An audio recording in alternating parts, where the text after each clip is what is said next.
আজকে হঠাৎ ইচ্ছে হলো সেই পুরোনো দিনের খাবার খেতে। সেটা হলো বুন্দিয়া দিয়ে পুরি। ছোটবেলায় অনেক খেতাম যখন গ্রামে ছিলাম। গ্রামে যখন ভাড়ে করে গ্রামের লোকজন পুরি আর এই বুন্দিয়া বিক্রি করতে আসতো, অনেক ভালো লাগতো।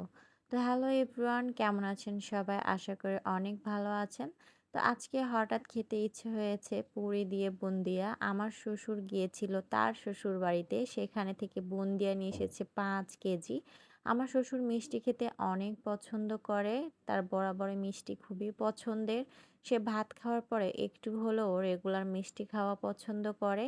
তো আমার নানা শ্বশুরের বাড়ির ওখানে বুন্দিয়া পাওয়া যায়। সেগুলো অনেক টেস্ট হয়, অনেক মজা হয়। তো কিনে নিয়ে আসার পর থেকে আমি মাকে বলছিলাম যে লুচি দিয়ে বুন্দিয়া খাবো। গতকালকে মা রুটি বানিয়েছিল এই বুন্দিয়াটা খাওয়ার জন্য, কিন্তু আমার রুটি দিয়ে বুন্দিয়া একদমই ভালো লাগে না। তো আমার মা আমার ছেলেটাকে নিয়ে চলে গেছে তার ননদের বাসাতে, আর আমাকে বলে গেছে যে আমি চলে যাচ্ছি ঘুরতে, তুমি একটু আটাটা মেখে নাও। তো আমি সেই আটাটা মাখতে বসে গেছি। আমি যখন লেখাপড়া করতাম তখন আমি আমার বড় আপুর সঙ্গে ভাড়া থাকতাম। তো যখন আমার বড় আপু তার শ্বশুরবাড়িতে চলে যেত, তখন আমার বড় আপু তার বড় ছেলেকে আমার কাছে রেখে যেত। তখন আমি আর আমার ভাগিনা প্রায়ই দিনই এই লুচি বানিয়ে খেতাম। লুচির সাথে আমরা অন্যান্য কিছু বানাতাম, কোনোদিনও সেমাই বা কোনোদিনও পায়েস বা কোনোদিনও বাহির থেকে বুন্দিয়া কিনে নিয়ে আসতাম। তো বিয়ে হওয়ার পর থেকে অনেক দিন খাওয়া হয়নি, তাই আমার অনেক খেতে ইচ্ছে হয়েছিল। তো ইচ্ছের কারণেই মা আটা মাখাতে বলার সাথে সাথে আমি আটা মাখাতে বসে গেলাম আর আটা মাখিয়ে ফেললাম যত্ন সহকারে। এরপরে আমি একটা একটা করে লিচি কেটে নিচ্ছিলাম।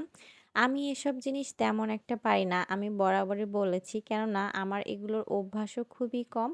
শ্বশুরবাড়িতে আমাকে রান্না খুব কম করা লাগে বললে চলে। তো আমি লিচি কাটতে কাটতে মা চলে এসেছে আজমাইন বাবুকে নিয়ে। আমি একটা একটা লিচি কাটছিলাম। তো মা বলছিল যে লিচিগুলো একটু শক্ত হয়ে গেছে।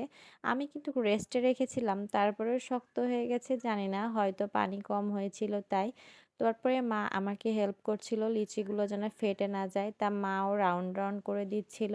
তো একটা একটা করে লিচি কাটা অলরেডি হয়ে গেছে। বিয়ের আগে আমি অনেক এটা বানিয়ে খেয়েছি, তখন কিন্তু অনেক ভালোই হতো। এটা বানানোর আমার এক্সপিরিয়েন্স অনেক ভালোই আছে বলা চলতে পারে। আর বরাবরই এই লিচি খেতে খুবই ভালো লাগে। তো মা আমাকে হেল্প করছিল লিচি কাটার জন্য। আমি আবার হাতে আরও একটু তেল নিয়ে লিচিগুলো একদম রাউন্ড রাউন্ড করে চ্যাপ্টা করে রাখছিলাম যেন ফেটে না যায় লিচি বানানোর।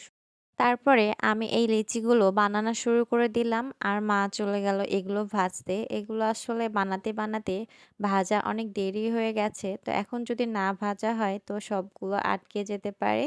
এইজন্য মা চলে গেছে ভাজতে আর আমি এখানে বানাচ্ছি একটা একটা করে। দেখেন অল্প সময়ে আমি কতগুলো লিচি বানিয়ে ফেলেছি অলরেডি। আজ বেশ কয়েকদিন হলো আমি গ্রাম থেকে চলে এসেছি। মনটা অনেক খারাপ লাগছিল। তো আজকে যেহেতু বাহিরেও একটু হালকা হালকা বৃষ্টি হচ্ছে আর সাথে পেয়েছি পছন্দের খাবার মেনুতে রয়েছে, তো সেই জন্য মনটাও অনেক ভালো হয়ে গেছে।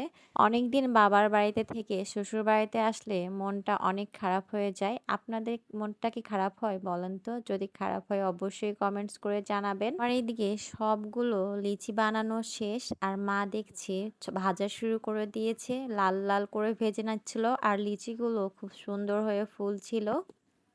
আমার লিচি ফোলাটা দেখতে খুবই ভালো লাগে। আমরা কিন্তু, ও হ্যাঁ, এটাকে কিন্তু আমি লিচি বলি। আপনারা হয়তো এটাকে পুরি বলতে পারেন বা লিচিও বলতে পারেন। আসলে একেক জায়গাতে একেক জিনিসকে একেকটা বলে।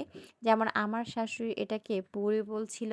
আমরা আসলে যেটার ভিতরে ডাল দিয়ে রেস্টুরেন্টে বানিয়ে বিক্রি করে ওটাকেই ডাল পুরি বা পুরি বলি। তো অলরেডি একটা একটা করে লেচি ভাজা হয়ে যাচ্ছে আর আমি ওইদিকে পরিবেশনের জন্য ব্যস্ত হয়ে পড়েছি। আমার আসলে এক কথায় খেতেও অনেক ইচ্ছে হয়েছে আর লিচিগুলো যখন দেখছিলাম ফুলকো ফুলকো তখন আর লোভ সামলাতে পারিনি, ইচ্ছে হচ্ছিল যত তাড়াতাড়ি খাওয়া যায়।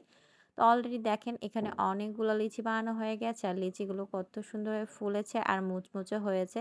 আপনাদের কাছে আমার এই লিচি বানানোর ভিডিওটা কেমন লাগলো অবশ্যই কমেন্টস করে জানাবেন। আর যদি আমার চ্যানেলে নতুন হয়ে থাকেন তাহলে প্লিজ সাবস্ক্রাইব করে পাশে থাকবেন আর লাইক কমেন্টস করে ভিডিওটা শেয়ার করে দিবেন।